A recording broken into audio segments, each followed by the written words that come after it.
বিভিন্ন স্থানে ভেঙে গিয়েছিল পিচ ঢালাই সড়ক। সেই পিচ ঢালাই করা সড়কের ভাঙা অংশে কংক্রিটের ঢালাই দিয়ে সংস্কার করা হয়েছে। আবার কোথাও কোথাও সড়কের পাশে মাটি ভরাট, কোথাও ব্রিজের নিচের অংশে কংক্রিটের ঢালাই দিয়ে ভরাট বা ব্রিজ সংস্কার করা হয়েছে। তবে সরকারি উদ্যোগে নয়, স্থানীয় জনসাধারণের উদ্যোগে সংস্কার করা হয়েছে সড়কের দোকান থেকে চিকদার শাহাদাত ফজল যুব উচ্চ বিদ্যালয় সংযুক্ত শ্যামাচরণ সড়ক। স্থানীয় সমাজসেবক মোহাম্মদ মাহবুবুল আলম, আনোয়ার আজিম, মোহাম্মদ আলী, মোহাম্মদ শফি সহ স্থানীয় গণ্যমান্য ব্যক্তিবর্গ সড়ক ও ব্রিজের ভাঙ্গা অংশ সংস্কারের উদ্যোগ নেয়। স্বেচ্ছাশ্রম আর বৃত্তবান প্রবাসী ও সমাজ হিতৈষীর অর্থায়নে সড়ক সংস্কার পরবর্তী চালু হয়েছে সিএনজি চালিত অটোরিকশা সার্ভিস।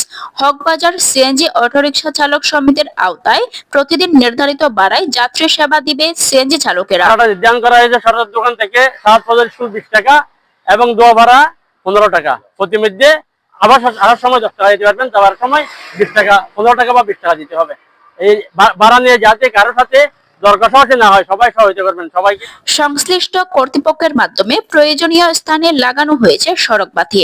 শনিবার 15 মার্চ শাহাদাত ফজল উচ্চ বিদ্যালয় সংলগ্ন সিএনজি স্টেশনের সামনে সিএনজি সার্ভিস কার্যক্রমের আনুষ্ঠানিক উদ্বোধন ঘোষণা করেন সমাজসেবক মোহাম্মদ মাহবুবুল আলম। যারা আর্থিক, শারীরিক ও মানসিক শ্রম দিয়ে সহযোগিতা করেছেন তাদের প্রতি কৃতজ্ঞতা জানিয়েছেন তিনি। শাহাদাত ফজল স্কুল থেকে সরকার দোকান পর্যন্ত এই রাস্তাটি দীর্ঘদিন অবহেলিত ছিল। প্রায় 15 বছর এই রাস্তা দিয়ে কোনো যানবাহন চলতে পারে নাই। যানবাহন বলেন, মালবাহী গাড়ি বলেন, ঠেলা গাড়ি, রিক্সা, কার, হাইয়েস্ট কিছু চলতে পারে নাই। বিগত জঘন্য জালেম লীগ সরকারের স্বঘোষিত মেম্বার চেয়ারম্যানরা 15 বছর এই রাস্তাটি সংস্কার করে নাই। আমরা এলাকার মানুষদের, এলাকার দেশের এবং প্রবাসী ভাইদের কাছ থেকে আর্থিক অনুদান নিয়ে এই রাস্তাটি 2 কিলোমিটার রাস্তা, শ্যামাচরণ থেকে হামদুমিয়া সারেংবাড়ি পর্যন্ত 2 কিলোমিটার রাস্তা ব্রিজের উভয় পার্শ্বে আমরা সংস্কার করেছি, মেরামত করেছি। আমাদের এলাকার সকল ভাই বন্ধুরা আমাদেরকে এই কাজে সহযোগিতা করেছেন, অর্থ দিয়ে, শ্রম দিয়ে, সময় দিয়ে। বিশেষ করে আমার সাথে গত 1 মাস পরিশ্রম করে আমার চাচা আনোয়ার আজিম, রুস্তম আলী মেম্বার, মোহাম্মদ আলী, আমাদের ফরিদ ভাই আমাদের সাথে সক্রিয়ভাবে সহযোগিতা করেছেন এই এলাকার মধ্যে। আমরা সকলের সহযোগিতা পেয়েছি। অত্যন্ত দুঃখের বিষয়, এই জালিম সরকার গত 17 বছর সারা বাংলাদেশকে একটি কারাগার বানিয়ে গণভবন থেকে পাড়া মহল্লা পর্যন্ত আইনঘর সৃষ্টি করেছিল এবং এই আইনঘর সৃষ্টি করে নিপীড়ন, নির্যাতন, অবিরাম সকল মানুষকে ভাগ প্রতিবন্ধী করে রেখেছিল। আমরা এই সমস্ত অপশাসনের তীব্র নিন্দা জানাই।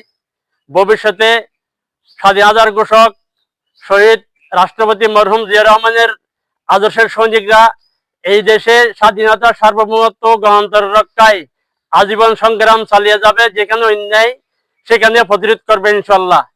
এই উপলক্ষে আয়োজিত অনুষ্ঠানে অতিথি ছিলেন চিকদার ইউনিয়ন বিএনপির সাবেক সাধারণ সম্পাদক, সাবেক ইউপি সদস্য ফরিদ আহমদ, সাবেক ইউপি সদস্য Rustam Ali member, Hakbazar CNG autorickshaw চালক সমিতির সভাপতি মোহাম্মদ মিয়া। এই রাস্তার করুণ কাহিনী ছিল। এই এলাকার মানুষ সার্বিক সহযোগিতার মাধ্যমে এই রাস্তাটা পূর্ণ সংস্কার করা হয়েছে সহযোগিতায়। আজকে যে মানুষ হাঁটে এই সরকার দোকান যেত কষ্টের বিনিময়ে, আজকে থেকে এই শাহাদাত যুব উচ্চ বিদ্যালয় থেকে সরকার দোকান পর্যন্ত এখানে সিএনজি সার্ভিস করা হয়েছে। আর মানুষের কোনো ওই দুর্ভোগ থাকবে না, মানুষের একটু সুযোগ সুবিধা হবে। অতি সত্বর এই সরকার দোকানে আসা যাওয়া করতে পারবেন। শাহাদাত ফজল স্কুল থেকে সরকার দোকান পর্যন্ত সিএনজি চালু হয়েছে এবং পরিচালনা করবে সিএনজি সমিতির সভাপতি জনাব মাহমুদ মিয়া। সিএনজি সমিতির সভাপতি মাহমুদ মিয়ার তত্ত্বাবধানে এই লাইনটা চালু হবে। তবে এলাকার আমরা সিকদারবাসী ইউনিয়ন পরিষদের পক্ষ থেকে আমাদের চেয়ারম্যানের সহযোগিতায় এই লাইনটা চালু করছি। আপনারা সবসময় এই লাইনের প্রতি খেয়াল রাখবেন। আর যে কোনো সময় যে কোনো সমস্যা হলে আমাদের বর্তমান চেয়ারম্যান আছে হায়দার সাহেব সিকদার ইউনিয়ন পরিষদে যাই হায়দার সাহেবের সাথে যোগাযোগ করবেন। সৈয়দ দোয়ান পর্যন্ত শ্যামাচরণ রোড, আরাজান, সুনাম মিয়ান রাখিত পারি ওনারা আর সহযোগিতা করিবেন এবং এটা পয়সা করে তুলাতালি করি আর এই পর্যন্ত করছি তবে এলা হাত 3 মাস আর ব্যবসা সহযোগী করছি ইউনো দ্বারাই আর কিনে হয় দোকানে সামগ্রিক একটা সুযোগ প্রতি পাই তো ব্যাগ তো করছি সহযোগিতা কিন্তু 3 মাস বেশি বেশি আলাপ করছি আমাদের শিখদের যেন মডেল শিখদের ঘোষণা করতে পারি সবাই প্রতি এলাকায় এলাকায় যার যার কাজ তারা দ্বারাই কাজ করতে পারে সরকারের দিকে চাইয়ে না থাকি যেখানে ভাঙ্গা সেখানে প্রতিরোধ করে আমরা যেন ভাড়া করতে পারি। এ সময় উপস্থিত ছিলেন চালক সমিতির সাধারণ সম্পাদক মোহাম্মদ সোহেল, সহসভাপতি দিদারুল আলম, সদস্য মাওলানা মোহাম্মদ হানিফ, মোহাম্মদ রোবেল, মোহাম্মদ বাদশাহ, দিদার, শামসু, ফাহিম, লোকমান, আলতাফ, মিন্টু, নাসির, আফসার সহ আরো অনেকে। মোনাজাত পরিচালনা করেন মাওলানা মোহাম্মদ হানিফ।